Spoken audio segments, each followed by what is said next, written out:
आता हे बनाळीचं बनशंकरी मंदिर आहे, किती लाखो लोक इथे येतात की नाही सांगा?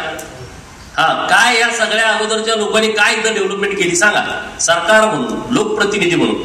मी तर आमदार होण्यापूर्वीच 30 लाख रुपये दिले होते इथं, आणि आता मी 5 कोटी रुपये या मंदिरासाठी देणार आहे. कुणाची इच्छा असो अगर नसो त्याला पर्याय नाही. या मंदिरासाठी 5 कोटी रुपये आम्ही देणार आहे, आणि त्यात आम्ही थांबत नाही. काही लोकांना वाटलं की आम्हाला निधी नको, ते कुठल्या पक्षाचे. अरे मत देऊ नका, मंदिर सगळ्यांचं आहे ना.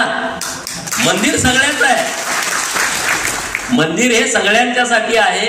मी पण बघताय ना, असं कुणी अडवू शकत नाही कुणाला, और या पार्टीची लोक आहेत मग आम्हाला निधी नको, असं होत नाही. या तालुक्यामध्ये जेवढी मंदिर आहेत ते आमच्या विचाराचे तिथं लोक असतील, अगर नसतील तिथं प्रत्येकी 5 कोटी रुपये देण्याची व्यवस्था आम्ही देवाभाऊंच्या नेतृत्वात करणार. त्याची सुरुवात आता बनाळीतून होते. मागच्या 15 दिवसापूर्वी उमराणीचं दानम्मा देवीचं जन्मस्थळ असणारं जे मंदिर आहे त्याला आम्ही तीर्थक्षेत्र बचा दर्जा दिला, त्याला 5 कोटी रुपये देतोय. आता इथं तीर्थक्षेत्र बचा दर्जा शुक्रवारपर्यंत तुम्हाला मान्यता मिळेल.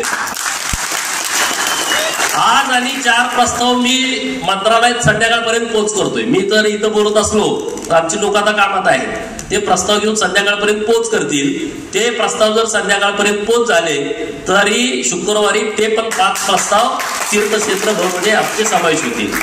आपल्या सरकारनं देवाभाऊचा निर्णय असा घेतलाय, तीर्थक्षेत्र ब मध्ये जे मंदिर आहे त्याला 5 कोटी रुपये द्यायचेच. 5 कोटी रुपये द्यायचेच. मग एवढं मोठं मंदिर आहे, इतकी तालुक्यामध्ये मंदिर आहेत, त्यांचं तीर्थक्षेत्र क पण नाही काय काय मंदिराचं. अरे मग तुम्ही केलं काय? माझ्या नावावर नुसत्या शिवाय देत आहे. मी आता आलो 11 महिन्यापूर्वी, तुम्हीच होता ना. मंदिर काय आज झालेत का? मी 2024 ला आमदार झालो आणि 2025 ला मंदिराची स्थापना झाली, असं काय आहे का? अरे मंदिरं पिढ्यान पिढ्या आहेत ना इथं, आणि याचं वैशिष्ट्य आहे लाखो लोक बाहेरून इथं येत आहेत. हे ग्रामदैवत नाहीत, ही गावची मंदिरं नाहीत.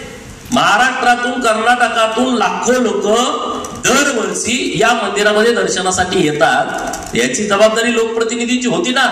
आणि म्हणून मी तुम्हाला जिल्हा परिषदच्या निवडणुकीच्या निमित्तानं मी अत्यंत विश्वासानं सांगतोय की अखंड तालुक्यातल्या मंदिरांचा एकत्रितपणे एक विकास आराखडा तयार करायचं काम आम्ही चालू केलंय, आणि तो आराखडा मी तुम्हाला या जिल्हा परिषदच्या वेळेस मी तुम्हाला आम्ही काय करणार आहोत, कशा पद्धतीने करणार आहोत, मंदिरांचं डेव्हलपमेंट काय आहे, मंदिर नुसते इमारती नाहीत तिथं काय सुविधा असतील, तर अशा पद्धतीचं एक वेगळं काम डॉक्टर साहेब आम्ही हातात